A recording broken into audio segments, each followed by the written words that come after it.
Labrador Retrievers, which is how my husband and my kids like to refer to our podcast. And I'm yawning, and I'm sorry, I'm coughing, yawning, because we're doing construction on the second floor in my house, and it's been a very rough day, and that's why our podcast is a day late, and I'm really sorry because we've been having so much banging.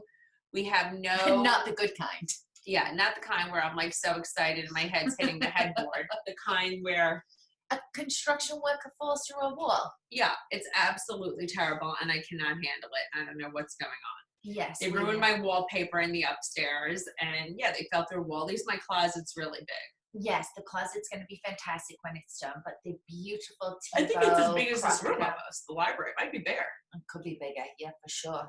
But the Tebow crocodile wallpaper that was so beautifully installed by the Super Joe under duress during pandemic now has a man-sized hole in it.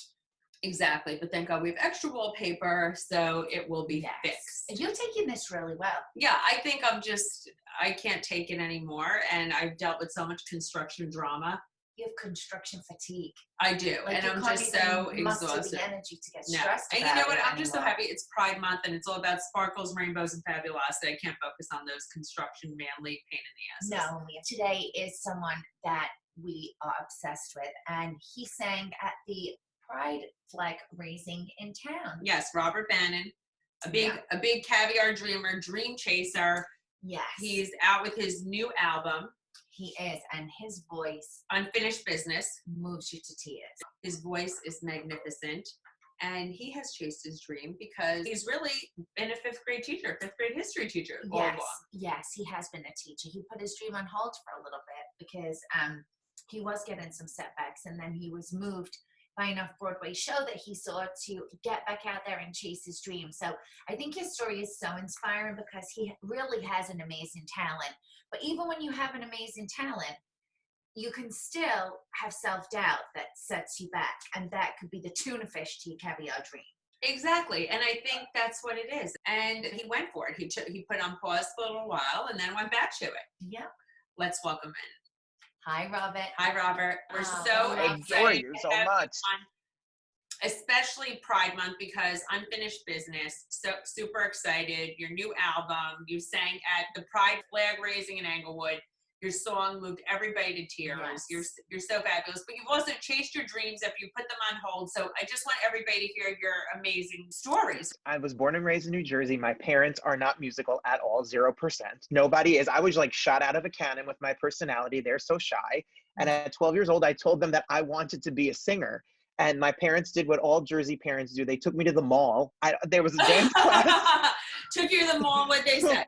And it was in between the pizzeria and the Chinese food restaurant was this dance class, and I wanted to sing. And the music teacher there said, you need to go somewhere and really learn. So they sent me up. What mall was this? Paramus? What mall was this? The Bergen Mall, when they used to have the downstairs. Yes. The downstairs used to be the little office suites. And I went to Juilliard Prep, and when I started really working, I was doing shows with Patti, LaBelle. I was doing Madison Square Garden. I was a singer. I was going to be a singer, and I got really sick my freshman year, and I had meningitis caused by undiagnosed chronic Lyme disease. Devastating. 3 years of hyperbaric oxygen treatment and IV, and my mom learned how to give me all this intravenous medication, and I was homeschooled, and I had lost that whole journey to music. So when I was 18 and finally felt healthy again, I went and auditioned for Rent on Broadway. They called me in to replace Roger in the show, and I botched the music so bad. I didn't know the lyrics to anything. And I left the audition and said, I'm just not cut out for this. Like, I can't do this. I've lost all these years. I'm over. I'm 18 and I'm a has-been. I'm over it. No. So I changed majors in college and I became a school teacher. And I said, I'm going to leave that whole world behind and just go see shows and support art. But every time I'd go see a musical or see a concert, I'd get choked up. Like I love art and I love creating art and I love seeing other people do art. And speaking of Englewood, my first job ever was at the John Harms Center for the Arts, which is now Bergen Pack. I sold tickets. I just wanted to be around artists. I just wanted to be around people who loved music. And so I went and got my principal's license and my double master's degree and taught in North Bergen and taught fifth grade history forever. And before I was out, and before, speaking of unfinished Yes. business, before I was out, I was married. I No, met. whoa. I didn't know that. We don't know. We gotta I have my own got housewife. married. I met my ex-wife at the John Harm Center for the Arts in the box office. I was 17. Now, when people have their first date and their first crush and everything, you're 13, 14, 15, 16. I was sick. I was in and out of John Hopkins in Baltimore. So I just met her, and she's gorgeous, and she was so much personality, and she was my best friend, and she was my first friend I made after being sick. Yes. And I thought, my good little Italian Catholic family, like, I'll bring home her and they'll live happily ever after. And we spent 16 years together. Wow. No. Now, do you mind me asking you something? You could ask me anything. Oh, thank you. Now, during those 16 years, were you like, maybe this isn't for me? I love her, but I'm attracted to men. I absolutely knew that I was not fully authentically living my best true life. I knew I loved her, and I knew that I was happy and relieved, because at that time I was so afraid to come out that I didn't have to deal with it. I was so scared. And everyone gives me credit, and credit, and I get to, be a part of, this Pride Month. But the kids that are younger than me, that are students of mine, who have come out to me, who were 12, 13, 14, 15 years old, and went home to their parents, and their parents may not agree with who they are or give them pushback. They're the heroes. They're the ones that give me courage. I was a coward. I was a chicken. No, you weren't a coward. Things were very different. I think things were also very different then. It took me a minute and to get there. It was not at that time. It was just something that I think of. And my Samantha, hey, she was at the flag raising. She came with her now son, my ex-wife. We work in the same school district. We're best friends. That's so great. That's so amazing. So we did not get divorced because of this. We got divorced for other reasons. And then I spent 3 years by myself. I went to lots of therapy. My therapist has a shore house from my Horizon Blue Cross Blue Shield. And I really learned at who I was and faced all of that. And I came out and started singing at the same time. The singing came back to you. Wow, a rebirth on 2 levels. I love it. Truly. And the singing came back to me, and I went to see a show. The people who wrote I Think He Knew, I went to see their show. I did not know them, and the song and the show and everything about them moved me. And I'm one of those people that feels there are lots of people out there who could help me and know more than me, so I'm just going to ask. So I just sent them a message on Twitter. This was years ago, before social media became such a big thing. And I just said, I love your work. I wish I could be a part of what you do. And they said, come over. We'll do vocal lessons. We'll help you build your one-man show. And I called it Unfinished Business. And we debuted it in New York because I hadn't done anything in so long. And I felt like it was something I needed to finish. And it then continued and grew, and now it turns into a full album that comes out July 2nd. Oh, I'm so excited. Congratulations. Thank you. It's such a big deal. So tell me, also, you're on SNL.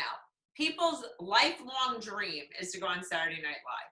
How did this happen? I was divorced in acting school at 32, lost, not knowing what the hell I was doing, living with my mother, which God bless her, she's the best, but you're still living with your mother. Yes.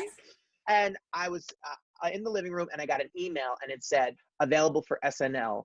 And I was like, look at the spam. Look at the spam email. So I Googled the person's name, and believe it or not, she was the casting director for SNL. And I sent her a picture. She said, send a current picture. We need somebody for this airport scene. And she said, we can't use you because your hair is too long.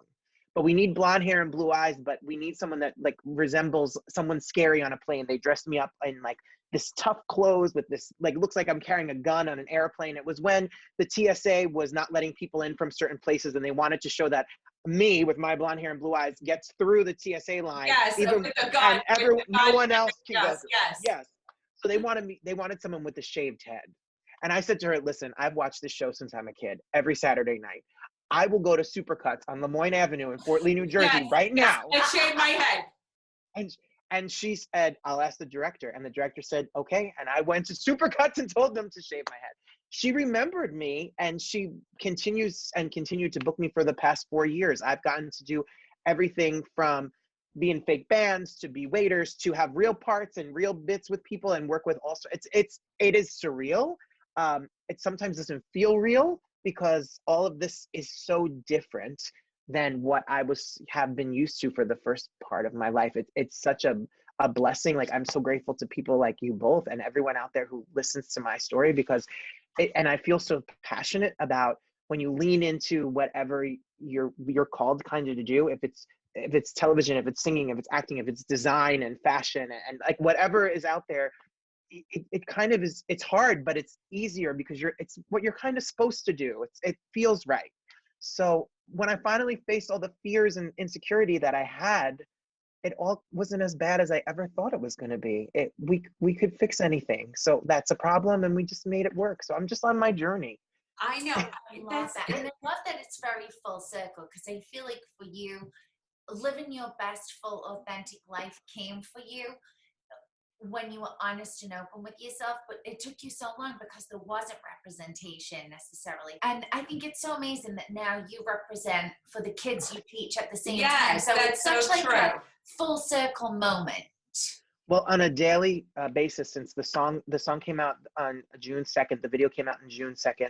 So the past 2-3 weeks, I mean it. I'm sure you guys have been inundated with messages and how much you mean to people and how people look up to you and your story, especially with your book, Margaret, and everything like that. It's amazing. But I get messages from parents and I get messages from brothers and sisters who have their brother from a different time never came out, never got to tell their father. They never got to live their authentic life, and everyone knew and never accepted them. Or children who I was in Richfield Park High School, which is where I went, which is in New Jersey. And I had a student say after I sang the song and said, I told my parents and they don't accept me. My dad tells me it's a phase. What do I do? It's such a responsibility. And I hope to be a good example that it's okay. We're perfect. You're perfect just the way you are. You're beautiful. What happens if my parents don't accept me? I said to them, well, you hope they will, and you live your true life. And worst case scenarios, you'll find people who love you. And it's such a responsibility. And I'm very grateful, and I'm happy it's now and not when I was 18. At least I have a little bit more life experience, hopefully. Of course, and you're such a good example of living your authentic life. And I think, these kids could look up to you and all that. And maybe when parents hear your song, they could be more accepting and understanding as well. Don't you feel that way? Definitely. Definitely. They could get a different perspective. I hope so. Well, that's what I loved about the song and representation. Now, listen, I love a good dance song. I'm on a dance on a box and go to the club. Be out all night. But I sometimes feel that in culture, sometimes they portray the LGBTQ plus community in like it's non-monogamous. No one is in a relationship. That everyone is this crazy, wild party. And I have so many friends, including myself, who are in committed relationships, who have family and children and love each other and parents. And I loved the song because while I love the club songs and I want to, dance and have fun, this song is a song about love and parents and family, and a family that doesn't look like everyone else's normal family that I feel like needs to be represented. So it meant a lot to me in the video, especially to use to have a partner in the video, show a son in the video, show a father. It means a lot to me. No, you know what? And I do feel sometimes the LGBTQ plus community does get, pigeonholed sometimes into that, because that's not true. All my friends who are part of the community, so many of them are married, are a couple, very committed monogamous relationships. And there's some much being monogamous, I think, and that same thing in the hetero community. Yeah. People, it's the same across everything. Yeah. And I think that is a common misnomer, and I don't like that. Yes, it's true. That's why I felt the same way. And I met some of your friends, and they are beautiful, lovely people. And I met a lot of couples that are friends, and I have a lot of couples that are friends of mine. And I just like that the song gives a different perspective. And I know that a younger kid or an older kid and parents, that if you see, I hope that when you watch it, especially at the end, when you see my real father and you see him accept me, and in the scene where I meet the son and I'm with the partner and I give the glove to him, my mom is sitting behind me. It is a family affair that I wanted to show, that my family, through all my ups and downs and roller coaster ride that I put them on, have always been accepting of who I am. And I hope to be able to do that to my own future children. I hope that I can be a little piece of some peace in their life to try to make them feel accepted and loved and show that they're beautiful. It just feels that important to me. It is important because I know I saw parents going to Pride, and this makes me cry, and hugging children, giving free hugs, free parent hugs to kids at Pride whose families don't accept it. And I say all the time, I want to be that mom that gives those free hugs. The thing that got me that really was the cutest thing ever was Kristen Bell wrote I think she wrote to Dex Shepard. I think it was her that wrote to him and said, Dex, hopefully this is me and you next year and for every year. Like, I was like, oh my God, they are like my favorite couple. But that's like, to me, that really hit home because that people really need a parental figure to accept them. And people could say, well, what do you need acceptance from your parents for? Go live. No, I don't. Right. Yeah, but you want a natural thing. Yes, of course. Of course. No matter what, no matter how old you are, no matter what stage or age you're at, no matter what you've accomplished, you of course look for your mom or a father of the parental figures in your life to support and accept you. It would break my heart. Of course. And it's true, and it's just so upsetting. I can't imagine being a mother that I am, not accepting my children. No. I just can't imagine. I don't understand. And I don't, and I was never afraid to come out from my parents. When I was in 7th grade, what happened is I was in musical theater, like we were saying, and they spray painted Robert Bannon and they used the homophobic language and spray painted it on the wall. I never went home. I never told my parents. I never told the principal because I felt like if that was written on the wall and it was there, that someone thought that about me, if I brought attention to it, then it was going to follow me, and I was embarrassed. And now I look back to that kid, and I'm going to sound real corny, but like to really spend time thinking about that little 12-year-old boy and how afraid he was, and then being sick and all that, it kind of puts the story in perspective. I just was so afraid to just come out and be who I was. Now, at the age I am now, all I can do is try to encourage my students and the kids around me, and any age, anyone, that it's not, and I said this before, it's not as bad as you think. All this fear, we carry around these words and what people say about us and the negative things people say about us, but there's something really beautiful in trying to be authentic. It's the same thing when I sing a song. I'm not the best singer. I'm not going to put in the best show. No, you're pretty close. You're pretty much, you're in the top. You're amazing. Your voice is so beautiful.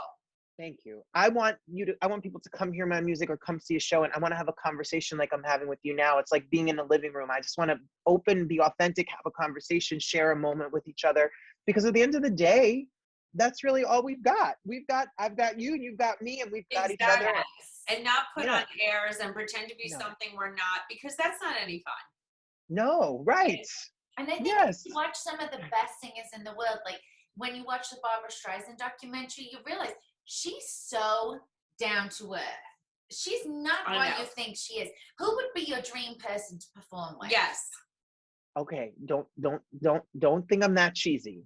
Okay. But when I was 13, my Christmas gift was a karaoke machine, and it came with this demo cassette, and it was the hits of Barry Manilow. And I love Barry. You want to hear something really funny? I thought you were going to say that. I had a funny feeling you were going to say Barry Manilow. Call me psychic. You're a psychic. And what would you sing, Mandy? I mean, what are you going to say? I will say, I can sing every single Barry Manilow song to you right now. I have memorized them since I'm 13 years old. I'll sing Mandy. I was the kid in 8th grade when it was solo night that sang I Write the Songs at 13. I was just like, I want to sing all the songs. Well, you have to watch the Clive Davis documentary on Netflix, because he didn't want to sing that song. He thought that song sucked, and Clive Davis would bring songs to him and say these, and he would say that's not a good song. Clive Davis really shaped his career, so watch it. It's really interesting. Now, not that I want to out Clive Davis, but has he ever come out? He has come out as bi. Because I'm going to tell you something very funny. My in-laws, God rest their souls, used to, from my ex-husband Jan, used to babysit Clive Davis. Because their best friend, his sister Sina David, is his sister, was their best friend growing up. And little Clive, they used to babysit him. And, Clive, and they said, they always knew, but Clyde never, came out or whatever. So it was just very funny because my in-laws used to say, oh, we always knew he was great. He was such a little pisher. He was a little brat. He was this, he was, but it was just so funny. But he was always smart and talented, but he was always like the sidekick, little pain in the neck they would have to babysit. That's really funny. Well, he has magical ears, and what he did for Barry, Whitney is Whitney. Oh my God, Whitney. Unbelievable! I would say if I could be the sidekick to Marge Josephs, if I got a second chance, I'd go and be the sidekick to Clive Davis. Of course, me too. He's amazing. It's funny. It's interesting in that documentary too how one thing from his past really stuck with him and bothered him when he was exited from Columbia Records and he was like discredited. Like he really went back and sat all his exams again because he wanted to prove to himself that he could do it again. It was like something that stayed with him. Like he was so. It doesn't matter how other people see you; it's how you see things yourself. I agree. Agreed. And I 100% agree. And someone gave me great advice years ago that when you go into a room to audition for something, they're not going to give it to the person who's the best singer. They're going to give it to the person who thinks they should get the job. That confidence is really contagious. And I had known Marge from your book and everything, like you talk about all the things that you overcame with. I sat with your mom the other night and she talked about all the things that she overcame with and how she came here as a single mother and the road that she took. And that is perseverance. And those stories are what inspire men and women everywhere. And that's and I say that to you truly as a role model for me and everyone, that to get up every day and fight the fight. The world is difficult and people try to beat us down. It's true. And I think it is that we're resilient and we do persevere. And I always say I put one high heel in front of the other, but it is funny because, people don't realize, everybody thinks it's so easy. And I always say there's no overnight success, right? And if you don't, that's what I always say, I'm 50% delusional, 50% determined. Because if I don't believe my own hype, who else? And it's the person who thinks and, pushes forward every single day, regardless of what's going on. And that really separates people. I agree. I totally agree. I love that. I'm going to steal that. I'm going to hang it on my wall, half delusional and half determined. Yeah, I know. I'm going to ask you that. We always ask people that question. So if I say I'm 50% delusional, 50% determined, that's how I feel like I got my success. What percentages are you? What a great question. I will just as I know both of you are, I will bust my ass every day from morning till night. Like the best feeling in the world is when I don't even turn the TV on and I go to sleep and I just work because I believe so much and want so badly to be successful at it. So I can definitely feel the determined, and I would love to say I'm 50% determined. I'm lucky too. I'm a quarter lucky. I have been lucky. I've met people. I was thinking about it the other day.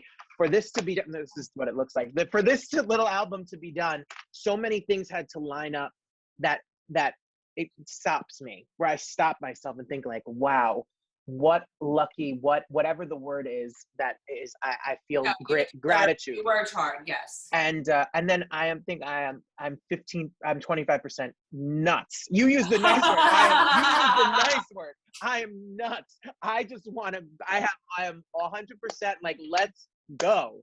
Who do we have to talk? I have no more shame in my game. If I need help, I'm going to reach out to you. I'm going to say, if you want me to sing at a car wash, you want me to sing at the 7-Eleven ribbon cutting, you want me to sing at yours, wherever. Yes. Let's go. I'm ready. I do want to ask you, what station do you listen to on Sirius Radio? Well, sometimes I listen to Sirius Sinatra because I do love the oldies and I love that stuff. And I love the Pulse because I love pop and I love that music. And sometimes I even listen now to the Soul Cycle station because if I want to like Soul Cycle. What not Soul? Is it Soul Cycle? Soul. Mm-hmm. Yeah, I listen to the Soul also. What is that? Groove and Soul. No, I listen to Soul. I listen to Studio 54. Yes. But I'm very big with the yacht rock. Yes. Love it. I don't know why I'm obsessed with the yacht rock. Maybe because I feel like I should be on a yacht. It reminds me of my childhood. Yes. It reminds me of being at the beach with my mother. Well, it's But also the songwriter songs, which I think are missing from music today. I know. Well- I hate to be that way, but I feel like I'm old. I like it too. No, well, the yacht rock, like Christopher Cross and Hall and Oates and all of that, like those are, as you said, songwriter songs that you know. And not to just and shamelessly plug my music, but there's 11 songs on the album. There's one original song, which is the I Think You Knew, and the other songs are songs that meant something to me. But I like stories. I come from an acting background too, so I want a song that has a story and has good lyrics and a melody. So when we did From a Distance cover of Bette Midler, we did it, as a first responders, like a tribute. And we do Whitney, we do my version of How Will I Know, but slowed down because I want to tell the story. And I think that the songs like Yacht Rock, like there's stories about people, feelings, and that's what connects with people. I mean, I die for Fleetwood Mac and Stevie Nicks. Yes. The best. Ooh, and I feel, right? Yes, I have a question because we always argue about this. Billy Joel or Elton John? Oh boy. Well, I have an answer. I have a song. My first concert ever was Elton John, and my second concert ever was Billy Joel. I don't want to offend. I'm not trying to pick favorites, and I don't want to offend anyone. I am gay and as flamboyant as hell. I love Elton. I love it. yes, that's me. Elton John all day. There's nothing that compares to an Elton John song for me. There is nothing that compares to Elton. Billy, I love Billy Joel. Sorry, Billy Joel, but you can't spit shine Elton's shoes, in my opinion. Now, you see, I think what it is. I know, see? Robert, thank you. See, you know what it is? I'm English, so I grew up with Elton John, just like, it's Elton. Tiny Dancer. That's not one Billy Joel song that can compare to Tiny Dancer. But you see, I grew up listening to Billy Joel as well, thinking, ooh, who wants a house out in Hackensack? And now here I am, going in Hackensack. So for me, it holds a special place in my heart because it represents all the things I didn't know about. Like Elton John feels so like ingrained into my life because we would sing the songs at school as part of like singing class. Whereas like Billy Joel, I think some weird way was more exotic. How that's possible, I don't know. Hackensack is not that exotic. No, I mean, I love that he's Hackensack, it's fun in the song, but Elton he's a character and the music that he writes, but again, story, they both do. I mean, Billy Joel, Scenes from an Italian Restaurant are one of the most beautiful, but for me, Elton, it's epic, it's grand. He's at the piano, those songs, those melodies. I died for Elton John, exactly. I was so happy you said that because, I mean, I have this argument nonstop with people, and I'm just like, if they don't say Elton, I have like a rage. Joe says the same thing, Billy Joel better. I'm like, get out. No. Well, the good news is both of them are playing the Garden this year. Yes.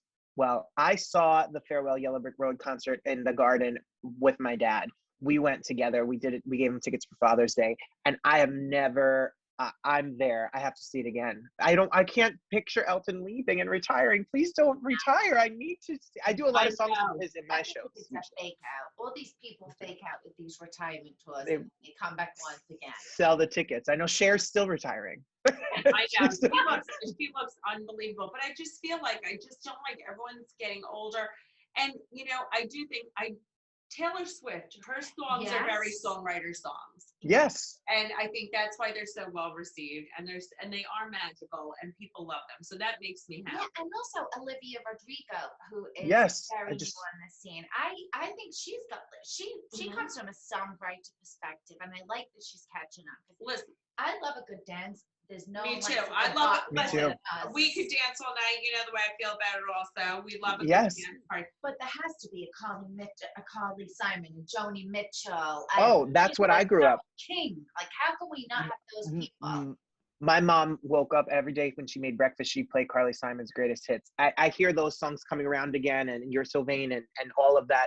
Like Anticipation. Like my mom, that was when I hear it, I think it's breakfast time because my mom played that every day growing up. I saw Carole King in the city. I went to see a show, and I saw Carole King, and she got out of the car right in front of me, and I just said to her, like, if you leave, I will find you. I'll follow. I love that song on Tapestry. And I just like, I will not fan out, but I saw her just step, and I was just like, you're the most amazing songwriter. I love a songwriter. Oh my God. She must have been so flattered. She was so sweet. She sang it back. She sang a little bit back to me. And then she went in, and I was that's come back. Oh my God. You know who else? Adele. We need a new album from Adele. Yes. If I don't get, oh my God. When I saw Adele in concert, I almost died. Joe, big Adele fan, Yes. right? Yeah. That voice. But I love a sad song. I'm an emotion. I'm a Scorpio, so I'm like a little water sign. Oh no, when's your birthday? Halloween. Oh, Ooh, good Halloween, birthday. baby. I am a Halloween baby. So when I hear Adele sing, Yeah, Joe's a Scorpio too. we're deep. We They're like to very be deep, emotional men. I like it. Yeah. I Yes, love it. I wanna hear her sing hello. I I know. want to hear her sing. Oh, I just there with you, Adele. I love her. She's Well, an artist. tell me also, we ask everybody another question. We always say we're entrepreneur real, like real advice. And when you just basically about chasing your dream, what's the most real piece of advice that you could give to people? That's a great question. I think, and that's a deep question too. I think the most real piece of advice, and I get asked a lot about how do you book work in entertainment? How do you book music or television work? And what I say that the most real advice that I can give is, it sounds cliche, but being yourself and networking properly, standing out so that you're memorable in some way. I wish it was I wish I could wave a magic wand and say, you got it. But just being able to go up to somebody and confidently have a conversation, practice at home with your friends, with your parents, and really know that when you're going to meet somebody in a setting, to say, hey, I'm Robert, it's nice to meet you. What do? I'm a singer, and here's my card, or here's my information, and have a good conversation, because we are our worst enemies. We will hold ourselves back. We will not promote ourselves. And there's a line between being the, I could say, asshole of like being the obnoxious person who's, fame whoring themselves out, trying, and also being confident enough to say, like, I have something that I want to offer, and I want, and ask for help. Ask for help. No, People will. You're right. I just feel like learning your craft and taking it seriously, and everything that everyone says, when you put out products, you put out a good product. When I try to put out good music, all of that's fine. So many people put out great stuff and no one ever hears about them, but we have to be able to confidently and politely, be able to stand out and embrace that, what makes us different. I wish I knew how to do it better. It's just building that inner strength to say, I'm gonna do this. I think doubt's the thing that holds people back. Yes. More than anything else. I think doubt is almost worse than fear. Because Yes. it's okay to have fear. Fear can motivate you, but when you doubt yourself, that's the thing that It's really is true. crushing, soul crushing. So it's that inner dialogue of confidence you have to have with yourself every day. That doesn't come naturally either. No. When I was first going back into music, and I was talking to the two gentlemen who wrote the song and have been really instrumental in helping me, I said, I can't book a job and go into a room with all these people who have done Broadway shows and have won awards and are on television, or they're act, like, I don't know what I'm doing. And he said to me, they're all people sitting in a room who don't know what they're doing. It's not that scary. And he's like, so when you book the job, or you go to SNL, or you do that musical, or you do that concert, just remember that all the people that have working there, and even if they have all this acclaim and all this, they're still people that are unsure about what they're doing too. And it kind of just humanized it for me. And I try to remember that, because when I'm in a situation where I'm intimidated, I just say, everyone here is, my mom used to say, everyone's worried about themselves. So don't think it's not all about you. So I try to remember that, like, just go there, know what I can do the best job I can. And that's what I try to remember. It was very funny. There was a thing where HBO had an incident this week, and they blamed it on the intern. They literally outed the intern on social media. But it was really funny seeing everyone, famous people's responses, like, dear intern, I was an intern too, and I once took down the entire system. One famous girl, she was verified, I can't even remember who it was, but she was like, dear intern, I once posted my menstrual cycle to my calendar at work, and then realized I posted it to the entire company's calendar. We're all human. Exactly. Mistakes and people make mistakes. I agree. Of course. Now, we have another question that we ask everyone, and I know that you've gone through so many of these moments in your life, but what would you consider your biggest big boy panties moment, where you really had to pull up those big boy pants and get on with it? Interesting question. I think that the biggest thing that I had to overcome and get over was when I told my story about messing up that audition to be in Rent years later, I went to acting school and I went out and there was an audition for Rent in a regional production. And I went in and I was like, Roger's the rocker, and Mark, the guy who's played back, he is the guy who has the camera and he wears the glasses. And I went on the audition and I said, I would like to be Mark. I don't want to be Roger, because in my head, I had done that role. I had messed up those words. I'm not singing that song. And I did the audition and the director said, would you take any other roles? And I said, yeah, like in the ensemble, like in the background, like, yeah, I'll do anything. It's my first show back. They called me back in for a callback audition to be the part of Roger, the part I was afraid of. And I got offered the part. And I literally said to my cousin and my brother and everyone, I was like, I'm so scared. I cannot do this. I can't, it's my first show back. He sings for 2.5 hours and it just is. And I remember going to the first rehearsal. Everyone there had done musical theater. I was brand new to the scene. I hadn't sung and I'm there, the new guy that everyone's looking at. And I sung the song and they gave me some notes about the harmonies and the lines. And I got in the car and I called home and I was like, I'm quitting. I'm quitting this show. I can't do it. I cannot do it.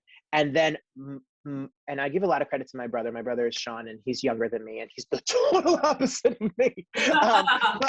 But he said to me, like, there's going to be tough stuff. You're going to go through tough stuff, but it will be hard, but you got to do it. And I have learned that anytime I book a show or do something, there's always now this day in the beginning where I pitch like my little diva baby fit at home. Like, I don't want to do this. This is hard. I'm not doing this. And then I'm like, okay, get up tomorrow and go to work. So that was a turning point for me because I would have bailed on it again and forever thought I couldn't do it. And then I just stuck with it. And it was hard and it was worth it. So like sometimes we just got to push through. And that's what came to mind. Isn't it funny though that you auditioned for that part? So they thought you were worthy of that part. They gave you the part. They thought you could do it. And it's yourself. Yeah, you're like, no way. Oh, no, I can't. It's not for me. It's not.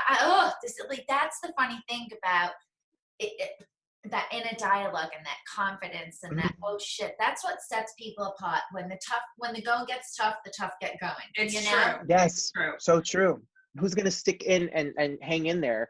And I thought about that a lot during COVID, while we were all home and living through some scary things. I hope that people persevered and just like don't give up. And that's what I say at the end of my show. The whole idea of Unfinished Business and the name, for me, it was music and getting back to entertainment. But there's somebody out there that wants to start an Etsy shop and wants to learn a foreign language and wants to go to the gym and wants to travel to Italy and wants to go on a date and hasn't, and they're scared. So I hope that my little story inspires somebody to just, there's something that everybody feels they want to do, but they're too scared to do it. So just do it. We lived this past year where everything was up in the air.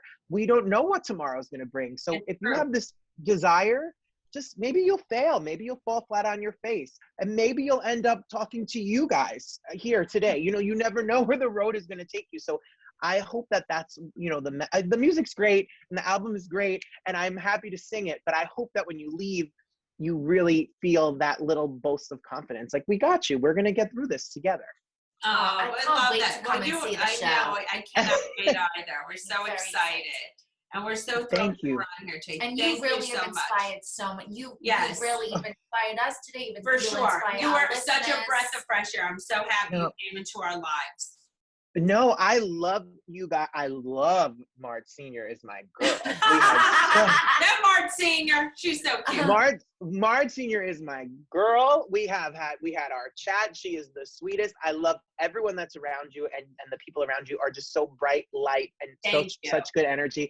If you have so many, both of you have so many, I have been singing my ass off for years. I went to your event. I heard from people from all over the place that are like, I love Marge is my favorite. Oh, that's so sweet. And I am just incredibly grateful. And I said it to both of you. It was loud, and I want to say it again so you really hear it. You could have asked anybody to be a part of your event. You could have asked anybody to be here today. Thank you for choosing me. No, it we means love it. it means a lot. You. We can't wait to be together more often. Tell everybody where to find you. You can go to robertbannon.com, and I am releasing the album on July 2nd. If you're an old school dude or lady or a person that loves CDs, which I don't have a CD player, but you can get it on Amazon. It's the #1 new adult contemporary release, so that's amazing. And it will be streaming everywhere starting July 2nd. And then if you're an LA person, please come see me July 21st, because I've never done a show in LA, and I'm doing a show at Feinstein's in LA. And July 30th, I'll be at 54 Below in New York. Okay, I love that. I'm so excited. And Can't Instagram, on your Instagram, tell them. My Instagram is Robert M. Bannon, because someone with 22 followers somewhere took Robert Bannon. I'm going to find them. So it's I know, believe me. That's why Someone had Margaret Joseph. a little girl has Margaret Joseph. She wouldn't give it up when I got on the show, and I was like, I had to be the real Margaret Josephs. No, where it's right. Child like swiped it. Yeah. Come on, Margaret Joseph's out there and that Robert Bannon out there. So it's Robert M. Bannon.